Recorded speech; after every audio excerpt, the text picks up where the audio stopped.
Bismillahirrahmanirrahim. Assalamualaikum warahmatullahi wabarakatuh.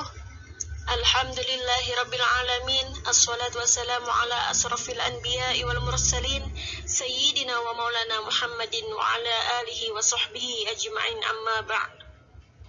Yang terhormat Bapak Haji Kamal Hasuna MPD selaku dosen pengampu mata kuliah Bahasa Indonesia serta teman-teman sekalian yang saya banggakan. Perkenalkan, kami dari kelompok 4 yang beranggotakan Dahlia Putri, Jahratunisa, saya sendiri Maulida, dan Rahmah. Di sini kami akan memaparkan materi tentang penalaran dalam karya ilmiah.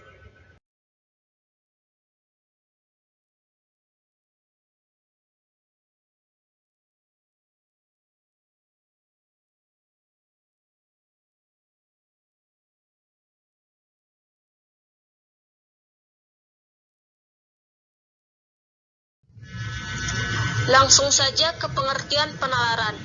Apa sih penalaran itu? Penalaran adalah proses berpikir yang sistematik dan logis untuk memperoleh sebuah kesimpulan. Adapun bahan pengambilan kesimpulan itu dapat berupa fakta, informasi, pengalaman, atau pendapat para ahli. Selanjutnya adalah penalaran induktif.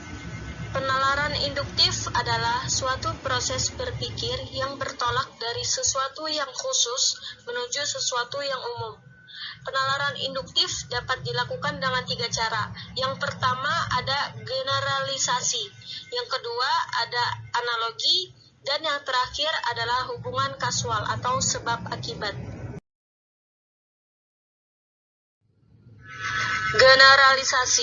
Generalisasi diperoleh melalui 1.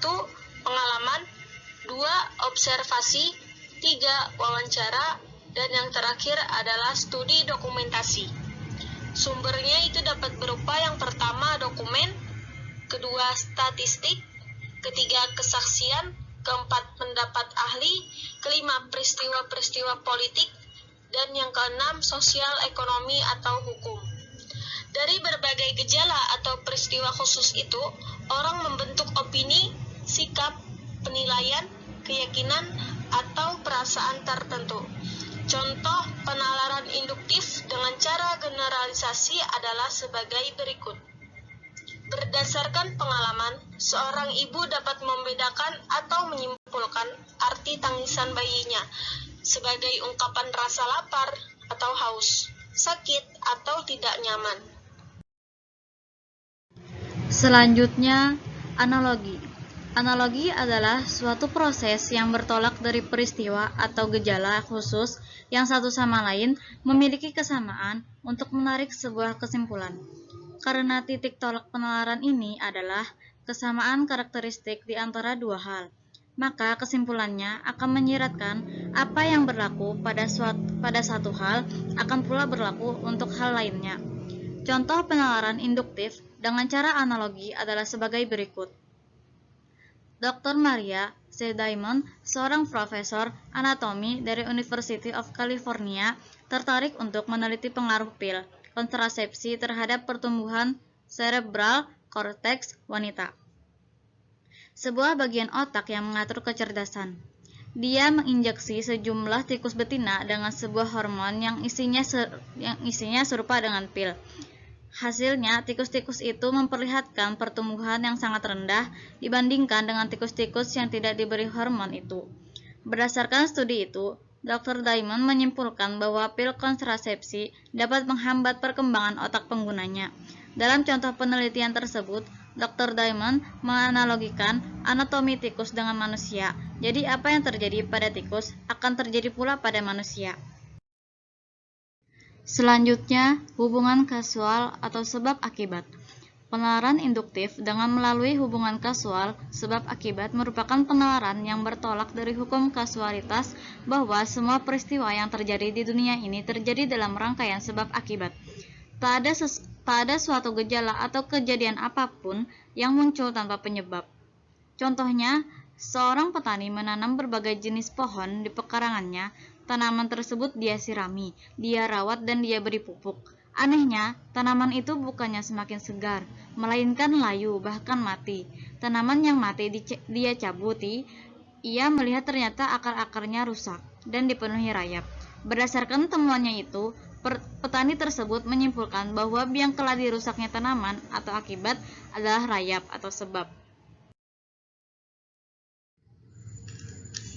Selanjutnya saya akan menjelaskan tentang penalaran deduktif. Penalaran deduksi adalah suatu proses berpikir yang bertolak dari sesuatu yang umum atau prinsip, hukum, teori, atau keyakinan menuju hal-hal khusus. Berdasarkan sesuatu yang umum itu, ditariklah kesimpulan tentang hal-hal khusus yang merupakan bagian dari kasus atau peristiwa khusus itu. Contoh penalaran deduktif adalah semua makhluk hidup akan mati. Manusia adalah makhluk hidup, karena itu semua manusia akan mati. Dari contoh tersebut dapat diketahui bahwa proses penalaran itu berlangsung dalam 3 tahap. Tahap pertama, generalisasi. Sebagai pangkal bertolak atau pernyataan pertama merupakan generalisasi yang bersumber dari keyakinan atau pengetahuan yang sudah diketahui dan diakui kebenarannya. Yang kedua, penerapan atau perincian generalisasi melalui kasus atau kejadian tertentu. Yang ketiga, kesimpulan deduktif yang berlaku bagi kasus atau peristiwa khusus itu. Penalaran deduktif dapat dilakukan dengan 2 cara. Yang pertama, silogisme, dan yang kedua, entinam. Baik, saya akan menjelaskan yang pertama dulu, silogisme. Silogisme adalah suatu proses penalaran yang menghubungkan 2 proposisi atau pernyataan yang berlainan untuk menurunkan sebuah kesimpulan yang merupakan proposisi yang ketiga. Proposisi merupakan pernyataan yang dapat dibuktikan kebenarannya atau dapat ditolak karena kesalahan yang terkandung di dalamnya. Dari pengertian di atas, silogisme terdiri atas 3 bagian, yakni 1. Premis mayor, yang kedua premis minor, dan yang ketiga kesimpulan. Yang dimaksud dengan premis adalah proposisi yang menjadi dasar bagi argumentasi. Premis mayor mengandung term mayor dari silogisme, merupakan generalisasi atau proposisi yang dianggap bir bagi semua unsur atau anggota kelas tertentu. Premis minor mengandung term minor atau tengah dari silogisme, berisi proposisi yang mengidentifikasi atau menuntut sebuah kasus atau peristiwa khusus sebagai anggota dari kelas itu. Kesimpulan adalah proposisi yang menyatakan bahwa apa yang berlaku bagi seluruh kelas akan berlaku pula bagi anggota-anggotanya.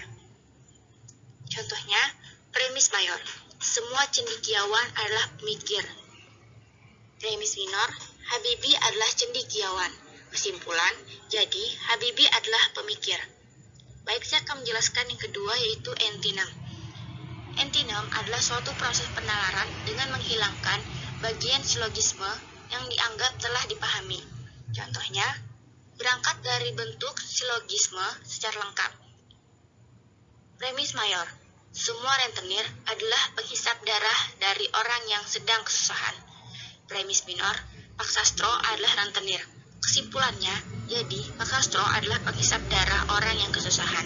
Kalau proses penalaran itu dirubah dalam bentuk entinam, maka bunyinya hanya menjadi Pak Sastro adalah rentenir yang menghisap darah orang yang sedang kesusahan.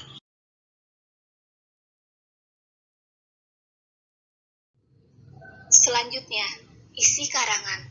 Isi karangan sebenarnya merupakan inti dari karangan atau buku, atau secara singkat dapat dikatakan karangan atau buku itu sendiri. Bagian isi karangan biasanya terdiri dari 3 bagian utama, yaitu pendahuluan, tubuh karangan, dan kesimpulan. Yang pertama, pendahuluan. Tujuan utama dari pendahuluan adalah menarik perhatian pembaca, memusat perhatian pembaca terhadap masalah yang dibicarakan, dan menunjukkan dasar yang sebenarnya dari uraian itu. Yang kedua, tubuh karangan atau bab-bab merupakan bagian utama dari karangan itu. Disinilah terletak segala masalah yang akan dibahas secara sistematis. Bila pembahasan dan pemecahan masalah berlangsung tidak sistematis, maka sulit bagi pembaca untuk menangkap isinya. Demikian pula uraian-uraian yang tidak mendalam akan menimbulkan ketidakpuasan para pembaca. Yang ketiga, Kesimpulan merupakan bagian terakhir atau penutup dari isi karangan. Kesimpulan itu merupakan sari dari pokok-pokok yang telah diuraikan secara panjang lebar dalam bab-bab terdahulu. Kesimpulan haruslah dirumuskan dengan tegas sebagai suatu pendapat pengarang atau penulis terhadap masalah yang telah diuraikan. Mungkin itu saja penjelasan dari kami kelompok 4. Sekian, terima kasih. Wassalamualaikum warahmatullahi wabarakatuh.